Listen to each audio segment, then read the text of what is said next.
ada pengusaha ngasih THR untuk menteri ya, mobil mewah katanya THR.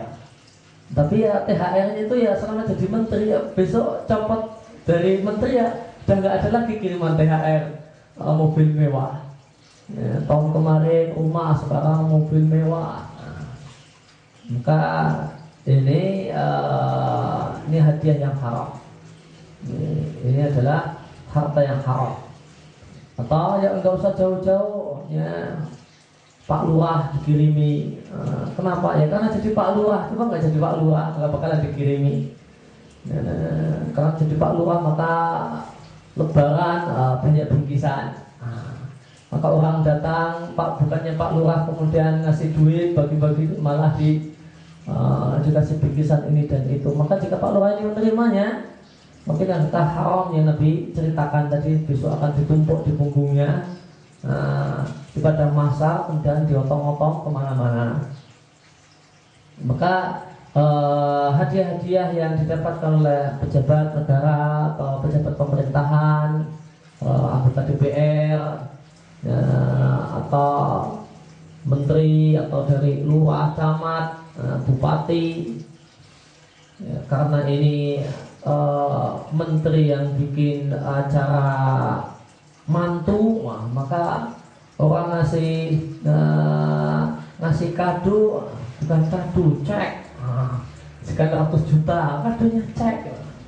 Coba dia nggak jadi menteri, ada orang ngasih kado cek 500 juta, ini kadonya untuk anak bapak, 500 juta cek misalnya.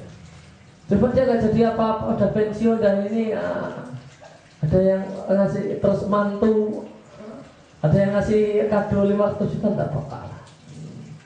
Maka itu pun meskipun pura-puranya itu kado untuk anaknya sama saja, itu statusnya adalah uang haram, harta haram yang nanti akan dipikul pada hari kiamat. Yang kedua, hadis ini berlaku, hadiah yang tadi kita singgung berlaku untuk PNS, berlaku untuk PNS. Maka PNS ada kunjungan kerja, PNS pusat dapat kunjungan kerja ke daerah, maka pulang-pulang disangoni Pemda, disangoni yang dikunjungi. Ini harta dan hadiah yang haram. Atau PNS biasa nggak pernah kunjungan kerja macam-macam, tapi dapat hadiah karena supaya dia cepat dilayani, maka datang ke kantor sambil ngasih amplop. Maka ini uang haram untuk si orang yang diberi. Atau karena pelayanan yang bagus misalnya, kalau kemudian konsumen senang, masyarakat yang dilayani suka, ya, maka kemudian ya bahasanya uang terima kasih, maka ini hukumnya haram jika diterima. Kemudian yang ketiga, ini juga berlaku untuk pekerja swasta, karyawan swasta. Maka jika dia melayani konsumen kemudian dan dia memang digaji untuk ditugaskan untuk melayani konsumen, memang tugasnya itu melayani konsumen, itu tugasnya dan dia digaji untuk itu. Kemudian dia dapat hadiah karena pelayanan servis yang memuaskan, maka ini adalah uang haram. Sebagaimana kalau nggak salah kemarin kita contohkan, misalnya uang tip yang didapatkan oleh office boy di hotel-hotel itu banyak, ya. Itu bahkan jadi tradisi. Maka ini adalah uang haram. Demikian juga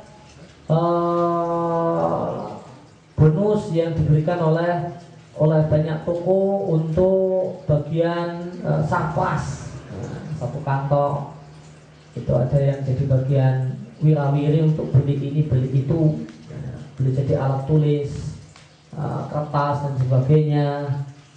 Maka dia datang ke satu toko kertas,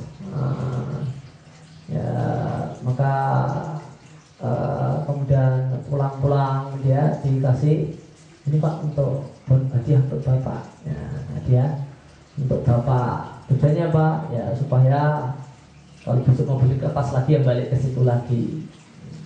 Maka uang yang diberikan oleh toko kertas atau toko alat tulis atau toko yang lain yang diberikan kepada bagian sarpras dari satu kantor, boleh jadi kantor swasta, boleh jadi kantor pemerintahan, itu adalah uang haram, itu adalah harta haram yang nanti akan dipikul pada hari kiamat, ya, di padang mahsyar nanti.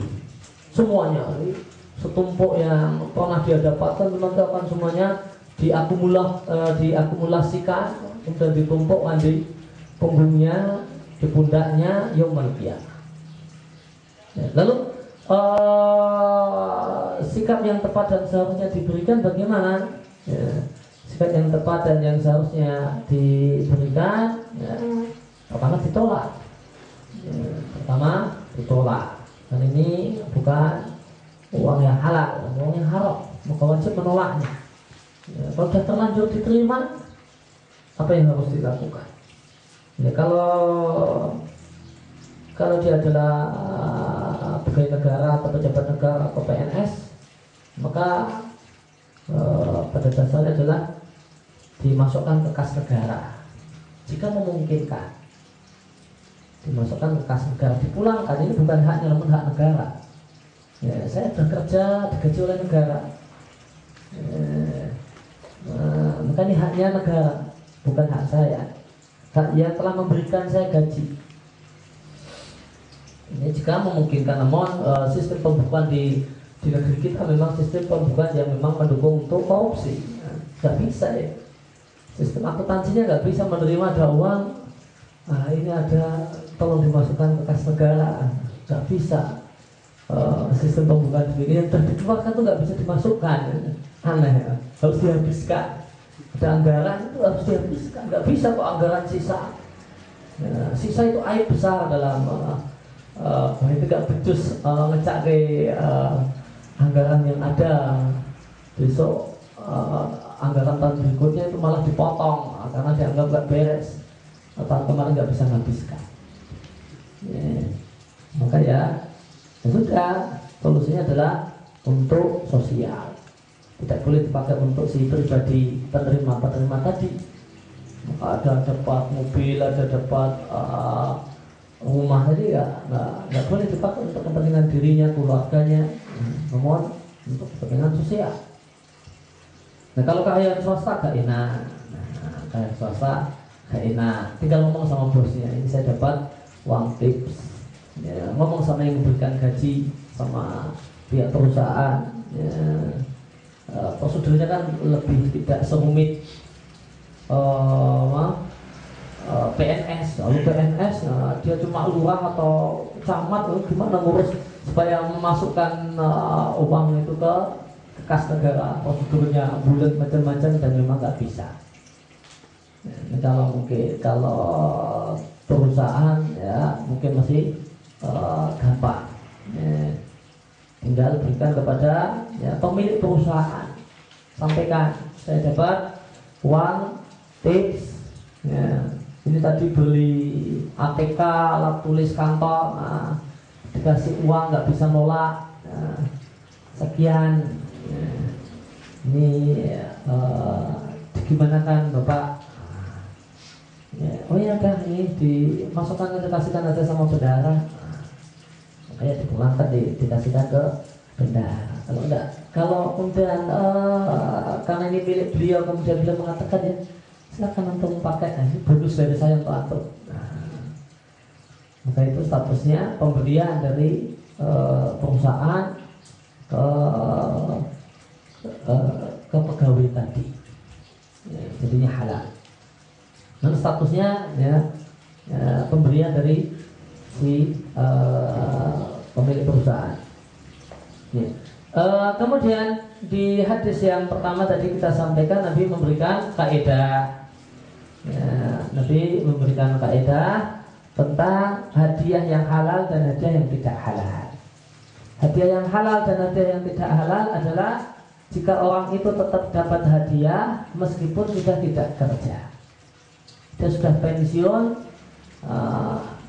nunggu waktu, di rumahnya tengah-tengok, kok masih dikirimi.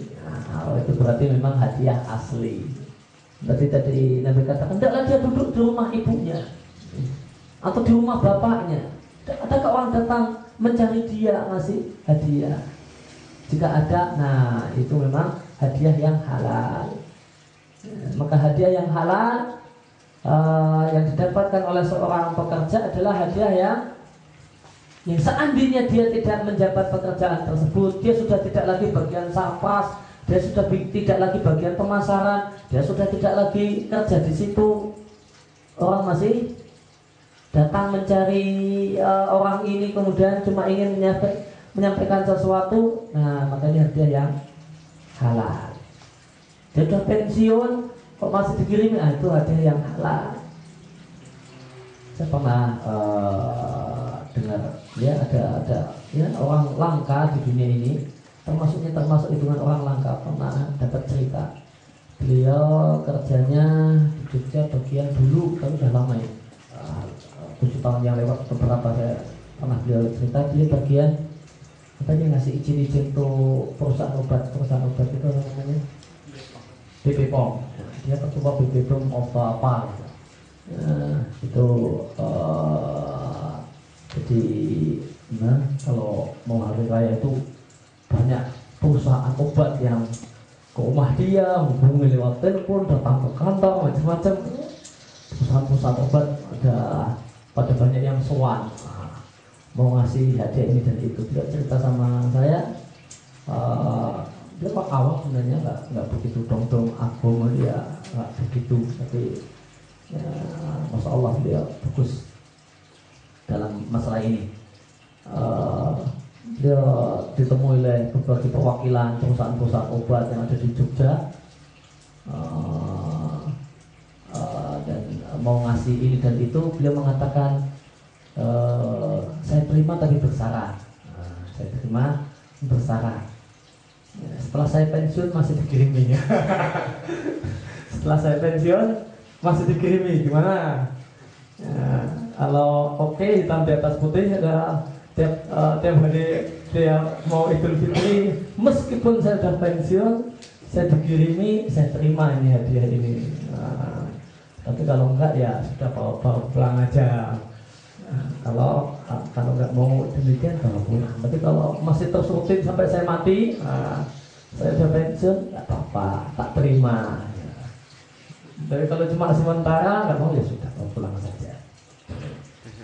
Ya, maka Nabi sampaikan bahasanya kaidah hadiah yang halal dan hadiah yang haram bagi seorang pekerja adalah bagaimana seandainya dia sudah tidak kerja di situ dengan jabatan itu atau di situ secara umum, ya, masihkah dia mendapatkan kiriman ini dan itu dari pihak-pihak tadi? Jika iya, maka itu hadiah yang halal. Jika tidak, maka itu hadiah yang haram.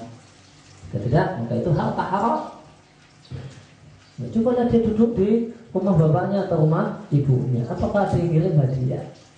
Coba dia jadi pengangguran, coba dia jadi pengangguran, ada pensiun, ada ngasih ngirim atau tidak? Jika tidak, maka itu hadiah yang haram. Jika iya, nah, maka kenapa iya? Oh, karena tetangga. Maka tetangga baik, maka ya, meskipun dia sudah mau jadi masih tetap punya jabatan atau tidak, karena ini hadiah karena ketetanggaan, karena bertetangga, ya, makanya karena tangga sebelah, ya, maka meskipun dia sudah tidak lagi jadi pejabat publik, ya, masih ada saling ngirim hadiah sebelahnya, pulang dari safar, pulang dari bepergian, kemudian pulang-pulang bawa oleh-oleh dikasihkan ke tetangganya, karena ini hadiah karena tetangga. Demikian juga hadiah karena kawan dekat, karena CS-an, ya, maka ya, maka kadang ngasih hadiah, saling beri, ya, traktir, ya Pak, yuk makan siang yuk tempat saya, atau makan siang yuk. Tapi kalau traktirnya karena jabatan, ini dia pejabat, yuk kita traktir biar urusan lancar. Maka ini takdiran yang hukumnya makanan haram. Ya, maka ya hadiah yang murni hadiah alias hadiah yang halal itulah hadiah karena bertetangga, hadiah karena berkawan, yang memang asli karena berkawan. Ya sebelum dia jadi pejabat ya sudah suka saling mentraktir, sudah kadang makan bareng, ngasih hadiah pulang dari bepergian, oleh-oleh. Sebelum jadi pejabat ya seperti itu, setelah jadi pejabat ya masih diteruskan, setelah pensiun juga masih tetap berlangsung. Nah itu hadiah yang kalau hadiah itu murni karena pekerjaannya, karena statusnya, karena jabatannya, maka itu hadiah yang haram. Meskipun hadiah itu sangat remeh, ya, terdapat sebuah hadis dari Adi bin Umairah. Beliau mengatakan, sami'tu Rasulullah sallallahu alaihi wasallam yaqul, aku mendengar Rasulullah sallallahu alaihi wasallam bersabda, "Man istakmalnahu minkum ala amalin." Siapa yang kami pekerjakan di antara kalian dengan satu pekerjaan? Siapa yang kami berikan dia pekerjaan dan kami berikan gaji untuk pekerjaannya? Fakatan mana mikhyaton fama fawqahu. Lalu dia sembunyikan dari kami, tidak dia kembalikan, tidak dia serahkan, dia tidak masukkan ke dalam kas sebuah jarum atau yang lebih dari itu. Jadi katakan meskipun sebuah jarum, dikasih jarum satu, jarum pentul satu, maka jika dia sembunyikan, dia dikirimi, dia dikasih oleh konsumen, oleh masyarakat, yang harus dia layani, dia dikasih jarum pentul satu, kok nggak dilaporkan dan tidak dipulangkan, tidak dimasukkan ke kas, karena hululan ya'ti bi yaumil qiyamah, maka itu harta khianat yang nanti akan dia pikul pada hari kiamat nanti. Ini Muslim. Demikian dalam sebuah hadis yang dijadikan oleh Muslim. Jarum pentul satu harganya berapa? Masih ada jarum pentul enggak ya? Masih. Harganya berapa? 100 perak ya? 200. Kurang murah lagi. 185 ya. Nabi katakan, siapa yang kami pekerjakan dengan satu pekerjaan, kok dia mendapatkan hadiah atas pekerjaannya, satu pak jarum pentul, kok nggak dilaporkan, nggak diserahkan. Ini saya dapat hadiah tips dari konsumen ini, maka itu nanti jadi harta hulul yang akan dipikul dan dipertanggungjawabkan pada kiamat nanti. Maka hadis yang kita baca ini jadi dalil sikap yang seharusnya diberikan kalau seorang itu terlanjur menerima hadiah yang tidak boleh diterima. Maka apa? Dia wajib lapor. Dia wajib lapor kepada perusahaan atau pemilik perusahaan telah mendapatkan hadiah semacam ini. Boleh enggak dimanfaatkan? Atau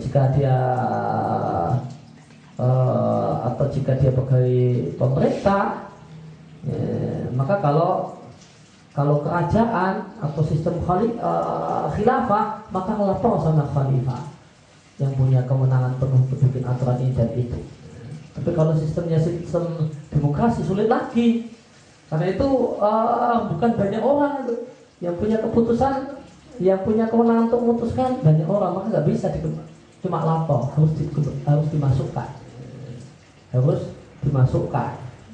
Kalau PNS di tempat kita, bukan hanya dilaporkan kepada kepala kantornya ini, kemudian pakai saja dan selesai. Tidak demikian. Namun harus dikembalikan, kecuali memang ada aturan tertulis.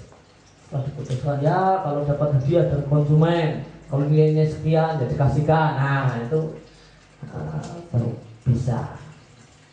Kalau kerajaan ya tinggal laporlah aja, bolehkan, silakan dipakai, sudah, memang milik dia semua. Maka kalau sistem khalifah semacam atau sebagaimana di masa Nabi, maka lapor sama Nabi. Wahai Nabi, saya dapat hadiah gini gimana? Dikatakan silahkan dipakai, tidak apa-apa. Kemudian terdapat hadis yang lebih menakutkan lagi dari sahabat Buraidah radhiyallahu anhu dari Nabi sallallahu alaihi wasallam. Kalau Nabi sallallahu alaihi wasallam mengatakan, "Man istakmalnahu ala amali." Siapa yang kami pekerjakan dia ala amalin dengan satu pekerjaan, fa razaqnahu rizqa. Kalau telah kami berikan kepadanya gajinya, kalau telah kami berikan padanya gajinya, fa ma'akhadha ba'da dzalika fa huwa hulul. Maka apa yang dia ambil dan apa yang dia dapatkan setelah itu, setelah uang gaji adalah harta khianat. Rawahu Abu Dawud bi isnadin sahih. Maka hadis ini menunjukkan bahasanya aturan yang tadi kita bahas itu berlaku untuk pekerjaan dan kegiatan non sosial. Kegiatan non sosial. Kalau kegiatannya itu kegiatan sosial tidak bergaji, tidak berbayar, kemudian ada pihak-pihak merasa diuntungkan kemudian ngasih hadiah, tidak apa-apa. Ada kegiatan tidak ada gajinya, tidak ada fee yang dia dapatkan dari pekerjaan tersebut, dari kegiatan tersebut. Kemudian ada pihak-pihak merasa diuntungkan kemudian ngasih, tidak apa-apa. Ada orang mungkin gotong royong kan, gotong royong, warga diminta untuk gotong royong misalnya. Kemudian di sepanjang satu jalan, kok di situ ada rumah, mungkin rumah penghuninya perempuan semua, ibu-ibu, nenek-nenek atau janda yang tinggal di situ. Wah, rumahnya bersih, karena kita lewati, ya, terus kemudian dia senang, ya, dia nggak bisa ikut gotong royong, nggak ada laki-laki di rumah itu, rumahnya jadi, halamannya jadi bersih, dan ngasih hadiah, sini Pak, mampir sini, ya, dikasih hadiah, suruh makan siang atau apa, atau malah diamplopi, gimana hukumnya? Boleh. Nah, ini apa?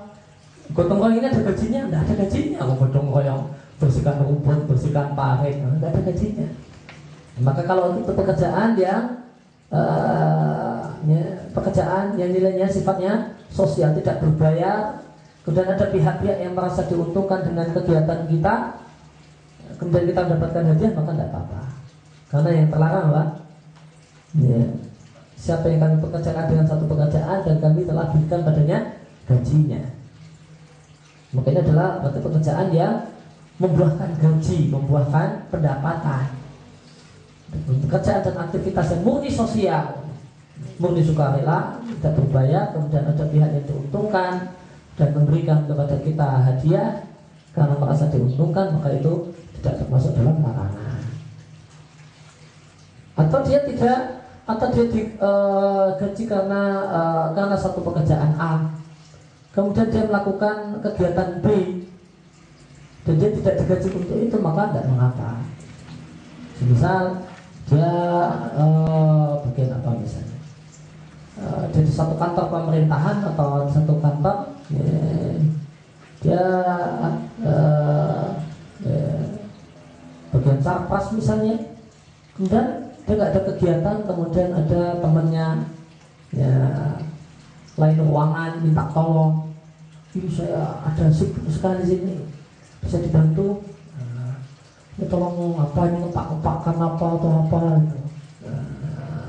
Dia digaji bukan untuk ngepak-ngepakin, dia memang job deskripsinya sini, kemudian dia sukarela bantu di sini.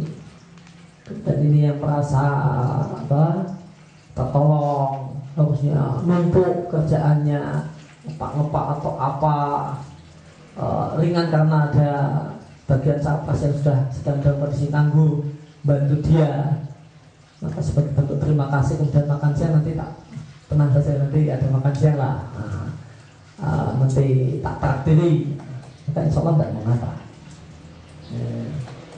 karena dia memang bukan job description-nya bukan untuk itu.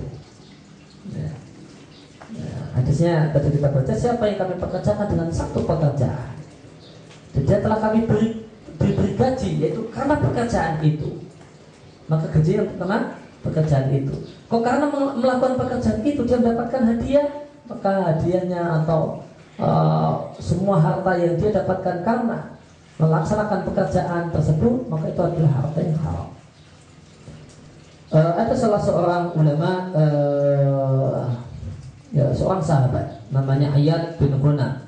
Beliau jadi gubernur di masa Khalifah Umar untuk daerah Hims di Suriah sekarang, Hims. Nah, suatu ketika suatu hari karena ya biasalah kalau orang itu jadi pejabat yang ngaku-ngaku keluarga itu jadi banyak. Kalau orang itu jadi pejabat yang ngaku-ngaku keluarga itu banyak. Saya itu pernah Pak D-nya, saya itu pernah Mbah Kiringannya, saya itu pernah Omnya, macam-macam. Itu biasa orang. Kalau jadi sudah punya kedudukan, punya nama, punya harta, punya pangkat itu, yang aku jadi saudara itu banyak sekali. Belum jadi apa-apa, nggak ada orang, ya diam saja. Khawatir nanti diminta bantuan. Belum jadi apa-apa, orang itu diam saja. Yang pernah Pak D-nya, yang pernah Omnya, yang pernah Pak L-nya, yang pernah Bibinya, diam semua. Khawatir nanti malah kena batunya karena diminta bantuan, karena masih susah orang ini. Begitu orang ini sukses, jadi pejabat, wah, ya tak pernah ngomong kalau keluarganya, ini pasti keluarga loh, pernah gini ya. Bukan satu ketika Iyad bin Ghunam ini ditantang oleh serombongan orang,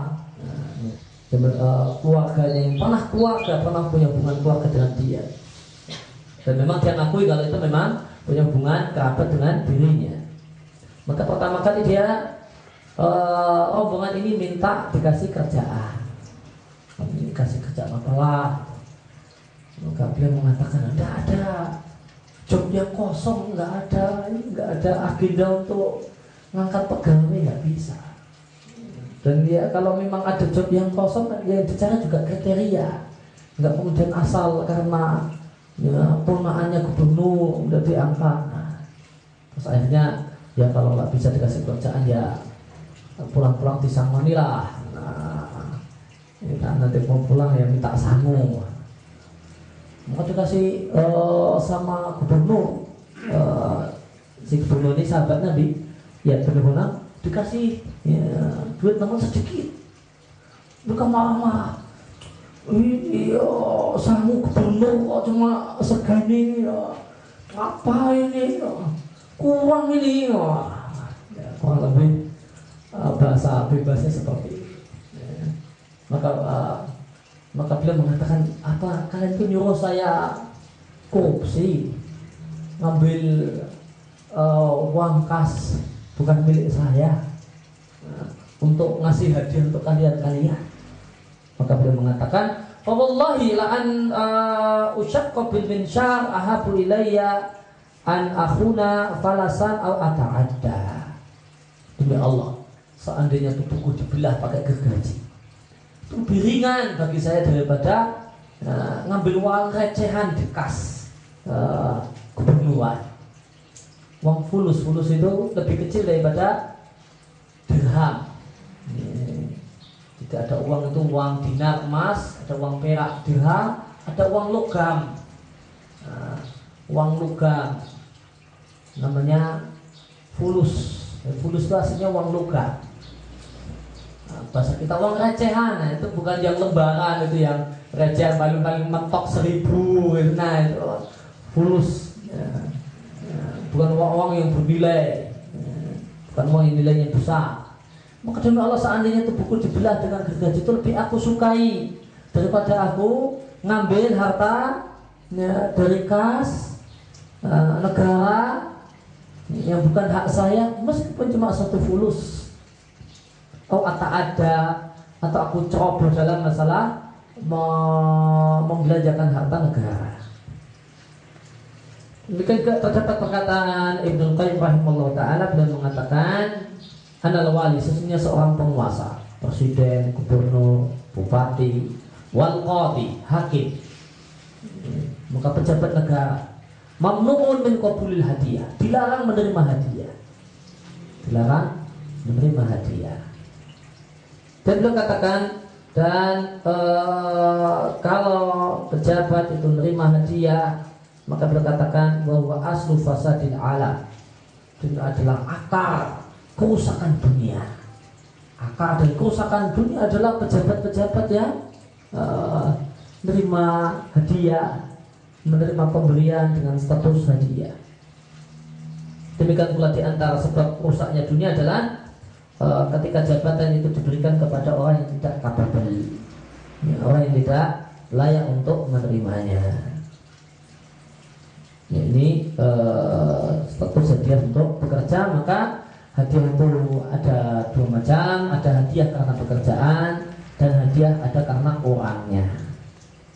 Hadiah karena pekerjaan itu hadiah yang haram. Hadiah karena person, karena kecintaan kepada person, karena kedekatan dengan satu person, boleh jadi tetangga, boleh jadi perkawanan, boleh jadi yang lainnya, maka hadiah karena person hukumnya halal.